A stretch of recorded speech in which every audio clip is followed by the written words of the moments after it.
परमेश्वर ने जगत से इतना प्रेम किया। अगर हम यूहन्ना 3 और उसका 16 देखते हैं, क्योंकि परमेश्वर ने जगत से ऐसा प्रेम किया कि उसने अपना इकलौता पुत्र दे दिया, ताकि जो कोई उस पर विश्वास करे वह नष्ट ना हो परंतु अनंत जीवन पाए। यानी कि परमेश्वर जो हम सबसे प्रेम करता है, और परमेश्वर क्या चाहता था कि हम में से कोई भी नष्ट ना हो, क्योंकि पाप बहुत है। लेकिन परमेश्वर ने आपके और हमारे लिए अपने पाप स्वयं उठा लिए, स्वयं सहे, और हमारे पाप लिए हुए वो कहां पे गया था? हमारे पाप लेके यीशु मसीह क्या हुआ था? क्रूस पे चढ़ा दिया गया था। और परमेश्वर पापियों से नहीं वरन पाप से घृणा करता है। हालेलुया। क्योंकि पापियों से वो ये चाहता है कि कोई नाश ना हो। जो अभी हमने यूहन्ना 3 के 16 में पढ़ा कि परमेश्वर ने जगत से ऐसा प्रेम किया कि उसने अपना इकलौता पुत्र दे दिया, क्योंकि यीशु मसीह हमको छुड़ाने आया, हमको पाप से बचाने के लिए आया। और यहां पे परमेश्वर हम सबको मौका देता है, क्योंकि हम यूहन्ना की पहली पत्री 1 अध्याय और 9 वचन देखते हैं। यदि हम अपने पापों को मान लें तो वह हमारे पापों को क्षमा करते और हमें सब अधर्म से शुद्ध करने में विश्वास योग्य और धर्मी है। यहाँ पे परमेश्वर का वचन क्या कह रहा है? यदि हम अपने पापों को मान लें। लेकिन आज क्या होता है? हम तो कहते हैं हमने तो कोई पाप ही नहीं किया, तो हम किस बात के लिए क्षमा मांगे? परमेश्वर हम लोगों को मौका दे रहा है कि यदि हम अपने पापों को मान लें। आज अगर हम ये पूछें कि आज आपने क्या पश्चाताप किया था? क्या जब आप बिस्तर से उठे, जब आपकी आंख खुली, क्या आपने परमेश्वर को धन्यवाद दिया? पश्चाताप करिए कि पिता परमेश्वर मुझे माफ करिए, मैं आपका धन्यवाद करना भूल गया, मैं आपका धन्यवाद करना भूल गई। गलती है, छोटी छोटी चीजें जिन्हें हम क्या करते हैं, हम कहते हैं अरे छोटी सी बात है, कोई बात नहीं।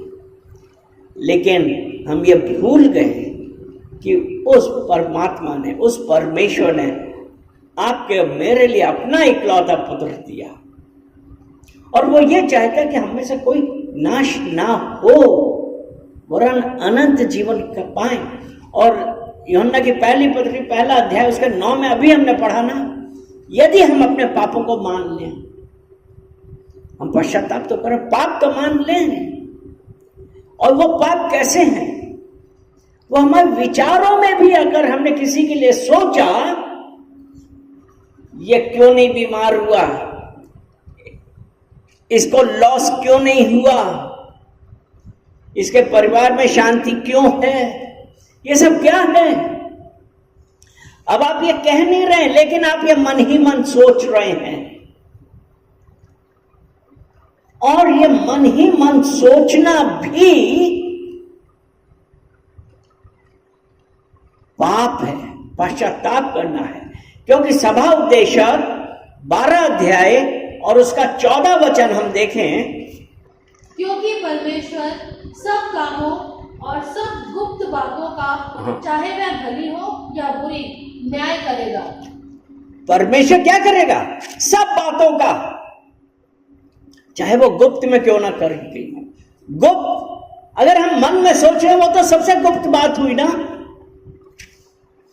तो वो क्या कह रहे हैं, हमारा न्याय होगा, चाहे वो भली हो या बुरी। एक दिन हम परमेश्वर के न्याय सिंहासन के सामने खड़े होंगे। हमारा इस पृथ्वी पर जीवन कितना है? 60, 70, 80, 90, 100। लेकिन परमेश्वर कहता है जब हम यहां से उठाए जाएंगे तो हम सबका न्याय होगा। जब न्याय का दिन आएगा हम सबका न्याय होगा। अब एक बात ये आती है कि परमेश्वर को कैसे पता कि हमने कुछ किसी के बारे में कुछ सोचा है। अगर हम यिर्मयाह उसका 17 अध्याय और उसका 10 वचन देखते हैं। अच्छा, उससे पहले हाथ यहीं पे लगाए रहे, भजन संहिता 139 और उसका 15 और 16 वचन हम देखेंगे। जब मैं गुप्त में बनाया जाता और पृथ्वी के नीचे स्थानों में रचा जाता था, तब मेरी हड्डियां तुझ में छिपी ना थी। यहाँ पे परमेश्वर का वचन यहाँ पे क्या कह रहा है कि जब मैं गुप्त में बनाया जाता, तो गुप्त में हम कहां बनाए जा रहे थे? मां के गर्भ में। और यिर्मयाह 1 उसके 5 में परमेश्वर का वचन कहता है कि तुम्हारे मां के गर्भ में आने से पहले मैंने तुझे चुन लिया, मां के गर्भ में आने से पहले। अब यहां पे क्या है, जब मैं गुप्त में बनाया जाता, यानी कि जब हम मां के गर्भ में आए और पृथ्वी के नीचे स्थानों में रचा जाता था, तब मेरी हड्डियां तुझसे छिपी ना थीं। यानी कि क्या हमको पता है कि हम मां के गर्भ में किस प्रकार बनाए जा रहे हैं? नहीं। लेकिन यहां परमेश्वर का वचन क्या कह रहा है कि तुम्हारी एक एक हड्डियां छुपी ना थी। 16 वचन, तेरी आंखों ने मेरे बेडौल तत्व को देखा और मेरे सब अंग जो दिन दिन बनते जाते थे, वे रचे जाने से पहले तेरी पुस्तक में लिखे हुए थे। हाँ, तो यहाँ पे क्या लिखा है कि तेरी आंखों ने, परमेश्वर तेरी आंखों ने मेरे बेडौल तत्व को देखा। यानी कि गर्भ में आने के बाद हमारी कोई आकृति नहीं थी, कुछ भी नहीं था।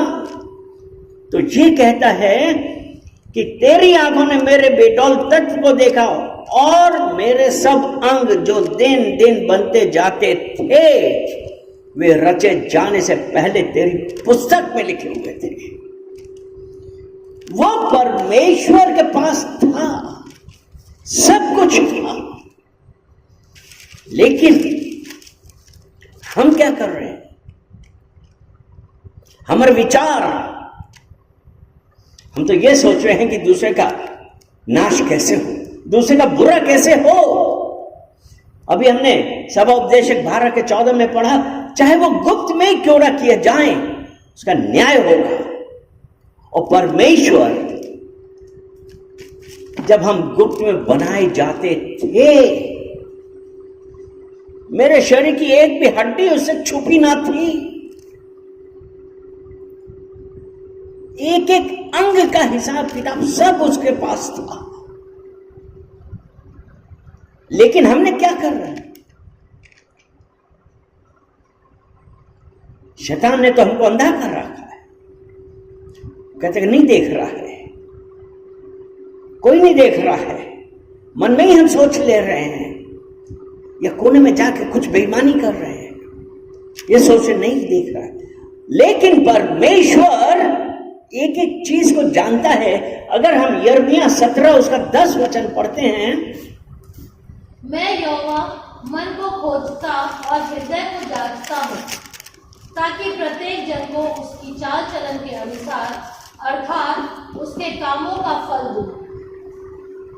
यहां पे परमेश्वर का वचन क्या कहता है? मैं यहोवा मन की खोजता और हृदय को जांचता हूं। यानी कि आपने यदि कोई विचार भी किया है, परमेश्वर जानता है।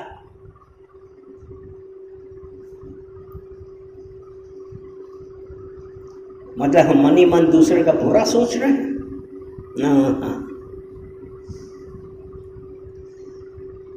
मन को खोजता हो, हृदय को जांचता है। यानी कि आज जब हम परमेश्वर के पास भी आ रहे हैं तो हम किस बेसिस पे आ रहे हैं, हम कैसे, मनोविज्ञान हमारा क्या है जो हम आए हैं? क्या हम किसी मतलब से आए हैं कि हम एक ऐसा हृदय लेके आए हैं और ऐसे विचार लेके आए हैं और हम बिल्कुल खाली होके आए हैं और ये कह रहे हैं परमेश्वर मैं नहीं, वरन तेरी मर्जी हमारे जीवन में होने पाए। मैं आज अपने आप को इस सांसारिक चीजों से खाली कर रहा हूं। पिता परमेश्वर तू मेरे अंदर आ, मैं तुझे चाहता हूं, तेरा पवित्र आत्मा मेरे अंदर आए, मुझे बदले। लेकिन आज हम क्या कर रहे हैं? हम इस संसार की चकाचौंध में इतना फंस गए हैं कि हम अपने जीवित परमेश्वर की ओर नजर नहीं उठा रहे और हम ये सोचते हैं कि मेरे साथ ऐसा क्यों। और आज अगर हमारा ये सोचना और ये कहना कि परमेश्वर मेरे साथ ऐसा क्यों कर रहा है, आप पाप के हकदार हैं क्योंकि आपने परमेश्वर के ऊपर डाउट किया है। क्योंकि यिर्मयाह 29 उसका 11 वचन यह कहता है मेरे विचार तुम्हारे लिए कुशल के हैं, हानि के नहीं। 29 हाँ, यहोवा की यह वाणी है, क्योंकि यहोवा की यह वाणी है कि जो कल्पनाएं मैं तुम्हारे विषय में करता हूं उन्हें मैं जानता हूं। वो परमेश्वर ने हमको पृथ्वी पर आने से पहले, मां के गर्भ में आने से पहले उसने हमको चुना था और उसने हमारे विषय में कल्पनाएं करी थी। तो वो ये कह रहा है कि जो कल्पनाएं मैं तुम्हारे विषय में कर थी उन्हें मैं जानता हूं। और वो कल्पनाएं क्या हैं? वे हानि की नहीं, वरन कुशल की हैं और अंत में मैं तुम्हारी आशा पूरी करूंगा। तो आज शैतान हमारे जीवन में क्या करता है? हम तो यही कहते हैं पता नहीं परमेश्वर मेरे साथ ऐसा क्यों कर रहा है। और जब हमने ये सोचा, हमने क्या किया? हमने उस परमेश्वर के ऊपर डाउट किया। और जो डाउट है, ये शक है, एक सबसे बड़ा दुश्मन है जो हमारा परमेश्वर ने जो हमारे लिए नियत किया गया है, हम उसको रोक देते हैं। क्योंकि हमने ये कहना चालू कर दिया परमेश्वर चाहता होगा कि मैं बीमार रहूं, परमेश्वर चाहता होगा कि मैं ये हूं, परमेश्वर चाहता। भाई हम तो ये कहते हैं, परमेश्वर तो ये कह रहा है कि मेरे विचार जो तुम्हारे विषय में जो मैं जानता हूं वो कुशल के हैं। और हमारे मुंह ने क्या किया? हमारी जबान ने क्या किया? हमने अपनी ब्लेसिंग्स रोकी। जो परमेश्वर ने हमारे लिए रखा था, रोकने वाला और कोई नहीं, हमारे मुंह के वचन है। नीति वचन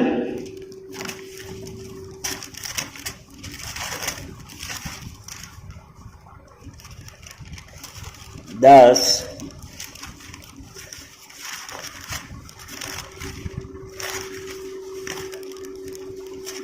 नीति वचन 10 और उसका 19। जहां बहुत बातें होती हैं वहां अपराध भी होते हैं। यानी कि हमने क्या किया कि एक तो हमारी संगति किन लोगों के साथ है? हमारी संगति उन लोगों के साथ है जो परमेश्वर पर भरोसा नहीं कर रहे हैं, और हम उन्हीं के साथ कह रहे हैं पता नहीं परमेश्वर ने हमारे साथ ऐसा क्यों किया। और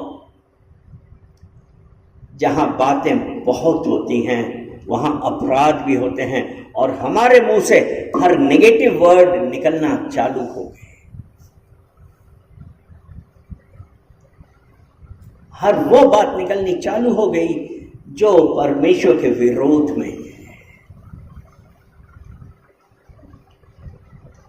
जहां बातें बहुत होती हैं वहां अपराध भी होते हैं। आगे क्या लिखा है? और जो अपना मुख बंद रखता है, परंतु जो अपने मुंह को बंद रखता जो अपने मुंह को बंद रखता है वह बुद्धि से काम करता वो है। बुद्धि से काम करता है। जहां बातें बहुत होती हैं और बातें बहुत होती हैं, यानी कि हम एक तरफ ये कहते हैं कि हम परमेश्वर के लोग हैं, लेकिन हमारी संगति क्या है?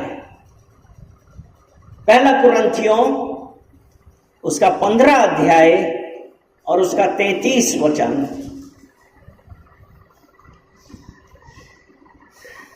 धोखा ना खाना, धोखा ना खाना बुरी संगति अच्छे चरित्र को बिगाड़ देती है। बुरी संगति अच्छे चरित्र को बिगाड़ देती है। आप किसके साथ बैठ रहे हैं?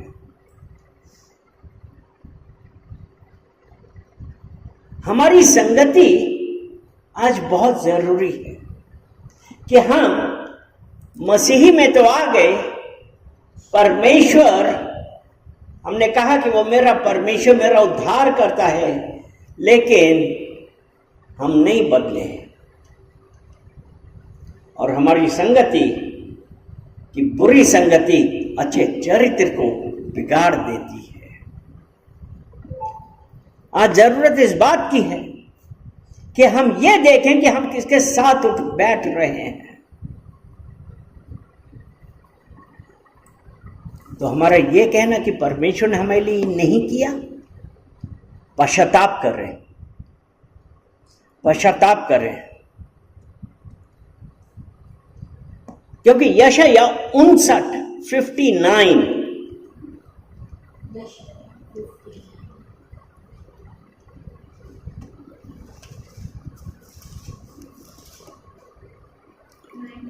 उसका 2 वचन, परंतु तुम्हारे अधर्म के कामों ने तुमको तुम्हारे परमेश्वर से अलग कर दिया। ये क्या किया? किसने? हमारे अधर्म के कामों ने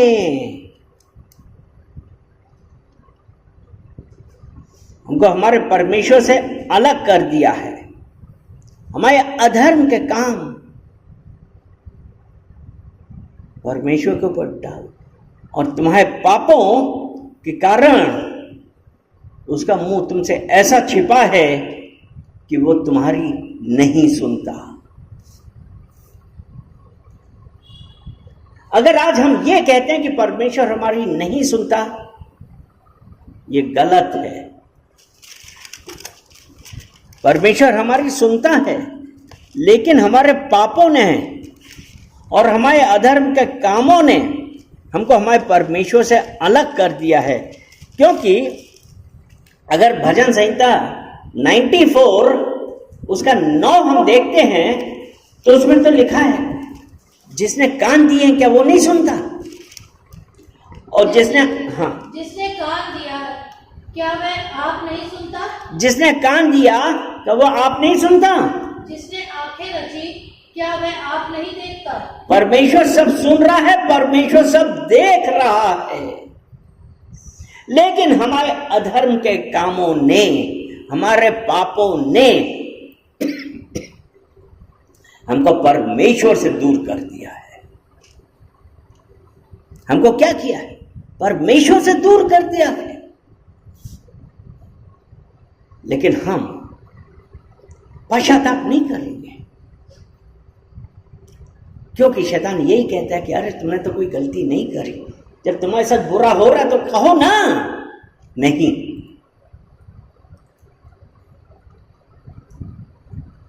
हमारे जीवन में जो कुछ भी हो रहा है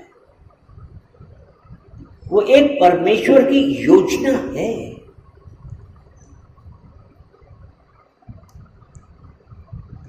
रोमियो 8 और उसका 28 वचन।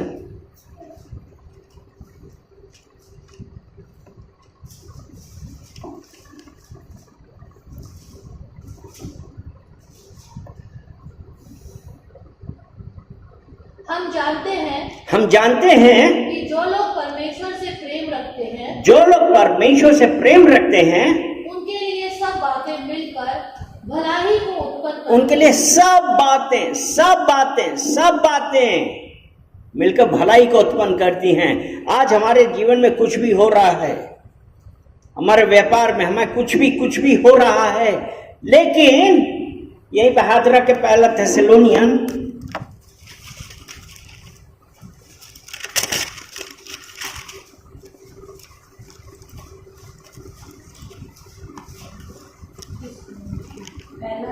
थेसलोनियन 5 अध्याय 5 अध्याय और 18 वचन।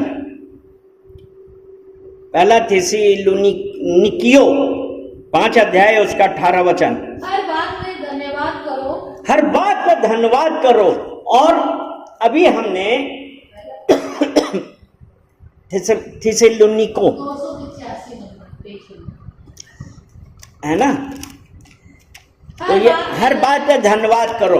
और अभी हमने रोमियो 8 के 28 में क्या पढ़ा था कि जो लोग परमेश्वर से प्रेम करते हैं उनके लिए सब बातें मिलकर भलाई उत्पन्न करती हैं। तो ये कह रहा है कि सब बात पे, हर बात पे धन्यवाद करो। आज कुछ भी हो रहा है धन्यवाद करो, क्योंकि आपको और हमको ये नहीं पता है कि इसके पीछे परमेश्वर का क्या प्लान है। क्या प्लान है परमेश्वर का, हमको नहीं पता है। फिलिपियो, अभी हाथ वहीं पर लगाए रहना। फिलिपियो 4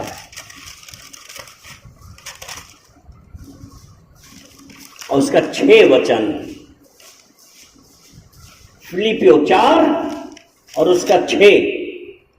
किसी भी बात की चिंता मत करो। हालेलुया।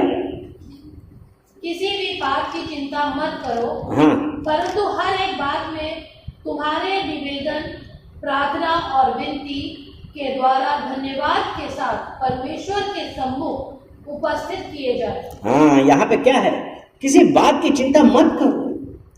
कुछ भी है चिंता मत कर रहे हैं, हमको सिर्फ ये कहना है धन्यवाद पिता परमेश्वर, मुझे पता है कि जो कुछ भी है वह आपकी प्लान के अनुसार है। तो इसलिए आज जो कुछ भी मैं चिंता नहीं कर रहा हूं, मैं चिंता नहीं कर रही हूं। उसने कहा ना, किसी भी बात की चिंता मत करो, परंतु हर एक बात में तुम्हारे निवेदन, हमारी जो प्रार्थना है, रिक्वेस्ट है, विनती है, धन्यवाद के साथ परमेश्वर के सम्मुख लाइए। परमेश्वर के सामने आप लेके आइए। ये नहीं कि चोट लग गई, लॉस हो गया, पैसा खो गया, मुंह लटका लिया, भूल गए परमेश्वर को। परमेश्वर कह रहा है किसी भी बात की चिंता मत करो,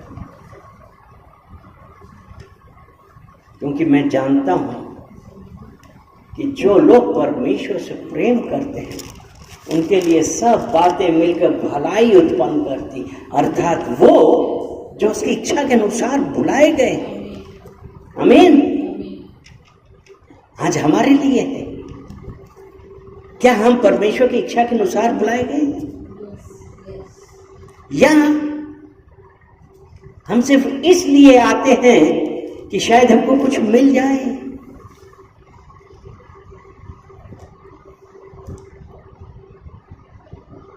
परमेश्वर क्या चाहता है? आज मैं एक बात पूछना चाहता हूं। आप एक ग्लास लीजिए और उसमें पूरा पानी भर देते हैं हम, बिल्कुल टॉप तक पानी भर दिया, आप क्या उसमें और पानी भर सकते हैं? क्यों? पूरा भरा है। और आज हम लोग क्या कर रहे हैं? हम परमेश्वर के पास आ रहे हैं, संसार की घर गंद, बेकार, बीमारी, विचार सब कुछ भरा हुआ है, तो परमेश्वर का आशीष कैसे भरेगा? अपने आप को खाली करिए, अपने आप को खाली करें, अपने आप को खाली करें। और जब हम अपने आप को खाली करेंगे तब परमेश्वर भरेगा। तभी तो हम कह ही सकते हैं परमेश्वर मेरी नहीं वरन आपकी मर्जी मेरे जीवन में होने पाए। क्या हमने खाली करने का सोचा है? आज समय है कि हम अपने आप को खाली करें और कहें परमेश्वर मैं नहीं वरन आपकी मर्जी मेरे जीवन में होने पाए। हम एक वचन और पढ़ते हैं और वो भी ऐसा है कि हम परमेश्वर को जानते भी हैं, लेकिन हम क्या कर रहे हैं? अपने फायदे के लिए परमेश्वर के वचन हम दबा देते हैं। रोमियो 1 उसका 18 वचन हम पढ़ते हैं। परमेश्वर का क्रोध तो उन लोगों की सब अभक्ति और अधर्म पर स्वर्ग से प्रकट होता है जो सत्य को अधर्म से दबा देते हैं। मतलब परमेश्वर का क्रोध स्वर्ग से उन सब लोगों की अभक्ति पर, यानी कि हम क्या कर रहे हैं? हम तो ये बोलते हैं कि हमने ऐसा किया, हमने ऐसा किया, हम परमेश्वर के हैं, लेकिन हमने क्या किया कि सत्य को असत्य से दबा दिया। आज एक मसीह जीवन में क्या है? हमारा कार्य क्या है? मतलब लोगों को उठाना कि छोटी बातें करके उनका परमेश्वर के प्रति प्रेम कम करना? परमेश्वर का क्रोध स्वर्ग पे उन लोगों पर प्रकट होता है जिन्होंने सत्य को अधर्म से दबा दिया है। और जब सत्य से अधर्म से सत्य को दबा दिया है, परमेश्वर ऐसों को माफ नहीं करता है। और ऐसे लोगों के साथ क्या करता है? भजन संहिता 34 उसका 16 वचन, ज़बूर 34:16।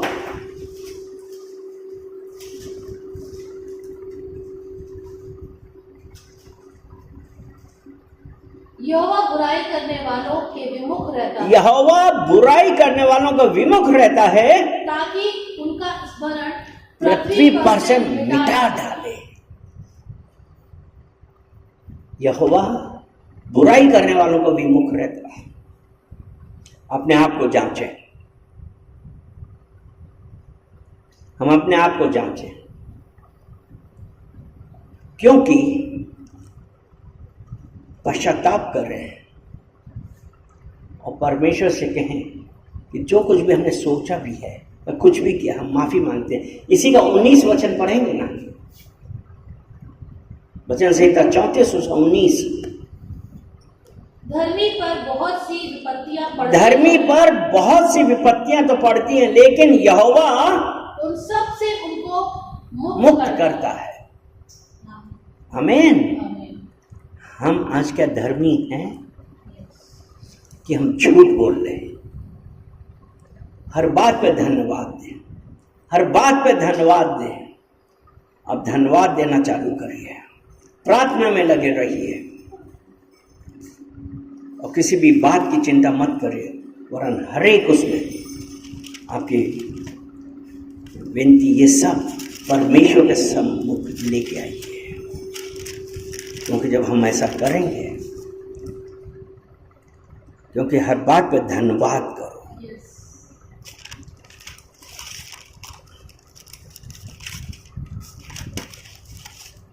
और जब हम किसी भी बात की चिंता मत करो, परंतु हर एक बात में तुम्हारे निवेदन, प्रार्थना और विनती के द्वारा धन्यवाद के साथ परमेश्वर के सम्मुख उपस्थित किए जाएं।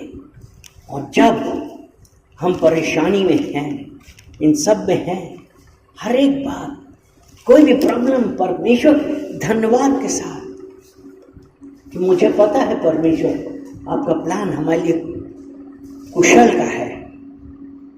There is a hope and a future. मैं धन्यवाद करता हूँ, मैं धन्यवाद करती हूँ। और परमेश्वर के सम्मुख उपस्थित किए जाएं। और जब ये प्रॉब्लम्स आती हैं, जब चिंताएं आती हैं, तो क्या हमारे मन में शांति होती? नहीं होती है। लेकिन फिलिपियो 4:6 में उसने ये कहा ना, किसी भी बात की चिंता मत करो, अपना बोझा, अपनी हर प्रॉब्लम परमेश्वर के पास धन्यवाद के साथ लेके आइए। क्योंकि इब्रानिया 11 उसका 1 वचन कहता है, विश्वास आशा की वस्तुओं का निश्चय और अनदेखी वस्तुओं का प्रमाण है कि हमने विश्वास से अपनी चंगाई, अपना सब कुछ मांग लिया, अपने फैमिली, हमने सब कुछ मांगा है। और उसने कहा है, और जब हमने ऐसा कोई चिंता नहीं है, तब परमेश्वर का वचन फिलिपियो 4 उसका 7 उसका कहता है, तब परमेश्वर की शांति जो सारी समझ से परे है, तुम्हारे हृदय और तुम्हारे विचारों को मसीह यीशु में सुरक्षित रखेगी। आज हम क्या कर रहे हैं? हर चीज यीशु के कदमों में लाइए, उसके सामने लेके आइए और कहिए, हमारी नहीं, आपकी मर्जी हो।